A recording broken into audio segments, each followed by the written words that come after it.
Senin bir geldi sen özün rahmet çekip vermeli. Fe idâ farık oldun sen özün rahmet çekti zaten. Ne atar Kur'an okuyup dur. 30 para. Indi gelip tu akunağa näme? Şunu duasını etip ber. Näme duasını? Kur'an hatmettim. Şunu duasını ettim. Men Kur'an men 30 para Kur'an okuyup durun dedim. Indi şunu dua etmeni akun näme gerek? 55 gün tön burada kaptanın iki paket çocuk bulan näme olsam? Şol ne wada şu Türkmen sarada ajib bir tertip kurup durlar. Duanı akun ettirmeli. Baba biz ahum molla Hudaý bilen senin araňda vasıta dedi. Biz vesile siz Hudaýy besletmeli. Sen özüň Hudaý bilen bolmaly, şeýle dämi? Qararda ki sen Hudaýy etjek bolsaň meň üstümden geçmeli diýen gurun ýok. Sen Hudaýlykly bolmaly adam. Men Gur'anyň 30 para Gur'an okyp durun dedim. O 30'da dua et dedim. Ya Allah, şu okuyan Gur'anyň tawabyny Peýgamberin ruhuna, tamam enbiýalaryň ruhlarına, hele erkek oglan uşaklarına hem ruhlarına falan has ecem dedem nänem ya Allah bağışla kabul et ya Allah kabul et ayda şuma oşda dedim men. Şunda maşy daha gurun ýok. Onu kaptan ýakyn şun yaman öwretdir öyle bizim milletimiz yaman. Kule fikri taýdan şeýler. Türkmen sadaka musawisa garagadan hatmin şuni pişirmeli, ona bana paýlamaly, ahym bolan işirmeli. Baba sadaka berjek bolsaň, in heme harjyny tapman ýerim etip bere ballym be. Atam gafyn anna goýdy bilmesin sen.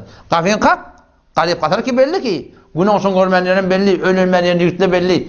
Sen orada cehizin doğru almanlerin belli ki müşkül yok. Sen bir yerden falanın hesabını al, koyduğu gibi Hudaybi'de oluyor da. Şey değil mi? Ama kıyınandak da şu Türkmenin o ferhengine şunu hakkayı caylaptırdı ki hetmin şu arada bir gerek. Turan başında doğa, ahun gerek. Ayada varsan ahun, doğa ahun gerek. Yeni bir açığın ahun, doğa. Şol doğa attırıp, ahullara ne mıkhadiyansız biliyor musun? Ahullara ne mıkhadiyansız? Ahullar eğer başka size bir hatarda olsanız ahullar beter olakon hatarda. Şu biz bilmedim de size yeni ganimet o bilmeyen ettiğim adam jorma adamına koyuyor şey değil mi?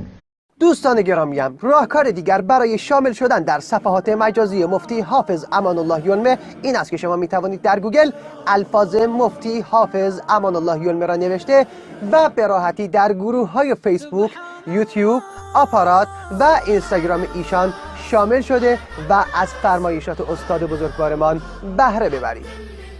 و اگر چنانچه از طریق لینک های داده شده نتوانستید در گروه واتساپ و کانال تلگرام و دیگر صفحات مجازی استاد مفتی یلمه وارد شوید می توانید به شماره های 2096 650 83 77 818 و شماره تماس 2098 911 963 92 42 و شماره تماس 2098 911 280 25 89 پیام بدهید تا لینک مورد نظر را برای شما ارسال کنیم.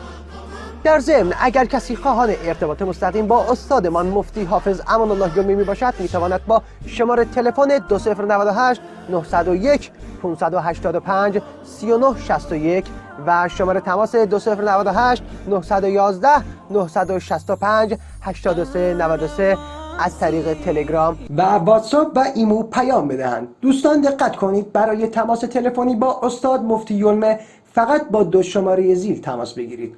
2098 901 585 3961 و شماره تلفن 2098 991 481 3421 تماس حاصل فرمایید. موفق باشید.